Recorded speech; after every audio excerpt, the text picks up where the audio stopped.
Hello, I'm Adam Cherry and I'm here with another video breaking down the latest in tech and politics. Now, today we're looking into Elon Musk's recent comments about investing in the UK under the current Labour government. So, Elon Musk, the tech tycoon, we all know him for his electric cars, rockets, social media shenanigans. We get it.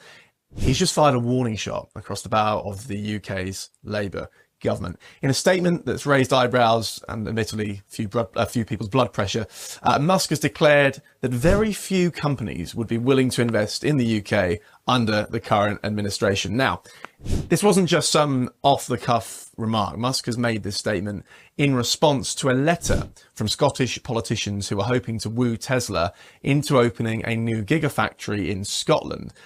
But to really understand the weight of Musk's words, we need to rewind a little bit. This isn't the first time Musk and the UK Labour government have butted heads. In fact, there's been a simmering tension between the two for quite some time. Cast your mind back to September 2024. The UK government was gearing up for its Global Investment Summit, which is basically a big shindig aimed at attracting international investors. You'd think that the world's richest man would be a shoo-in for the guest list, right? Obviously. Wrong. Musk was snubbed, with number 10 giving him the cold shoulder due to his past criticisms of Labour on social media, allegedly. Now, Musk being Musk, he obviously didn't take this lying down. He fired back with a bit of a zinger that had jaws dropping across the political spectrum, particularly Whitehall. He said, "I don't think anyone should go to the UK when they're releasing convicted paedophiles in order to imprison people for social media posts." Yeah, blimey. Talk about not pulling any punches. But this wasn't just Musk being petty. It actually speaks to a core issue that's been at the heart of his beef with Labour. It's about free speech.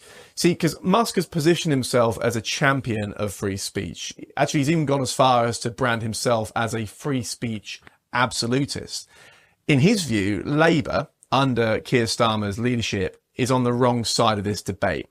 Musk has repeatedly accused Starmer of restricting free speech in Britain. He's taken particular issue with the UK's online safety bill, which aims to regulate harmful content on social media platforms. In Musk's eyes, this is a step too far and it's potentially stifling free expression online. It's really important to him.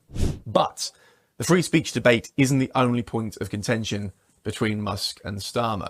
Remember those riots in the UK last summer? Well, Musk wade into that controversy as well, dubbing the Prime Minister Two-Tier Keir.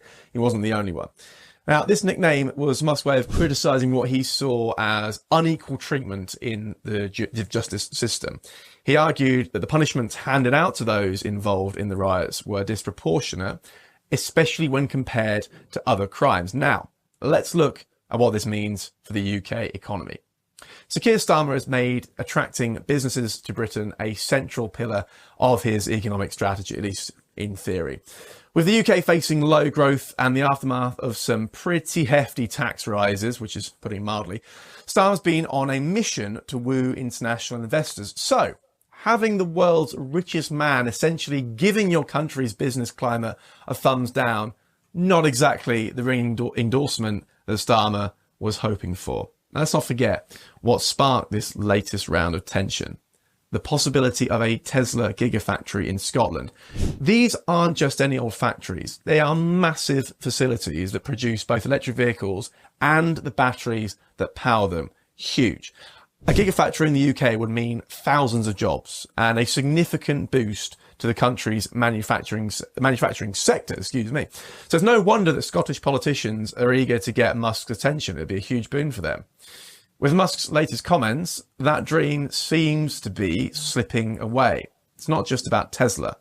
Musk's words carry weight in the business world. If other tech giants and investors start echoing his sentiments, start saying the same thing, it could spell real trouble for Labour's economic plans. Where's the growth?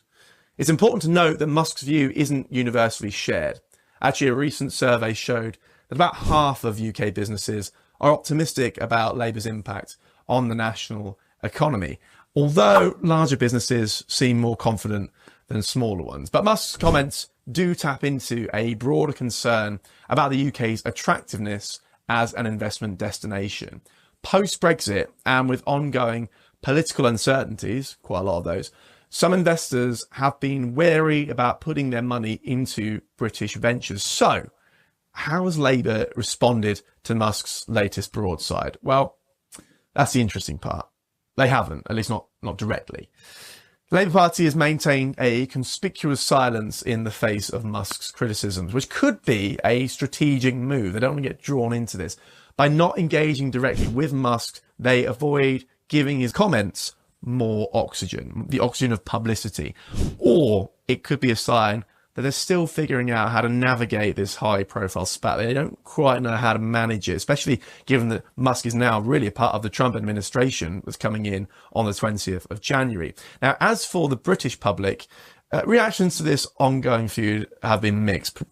As you'd expect, Musk is a pretty provocative character. Some see him as a provocateur stirring up trouble. Others view him as a unnecessary voice challenging the government's policies.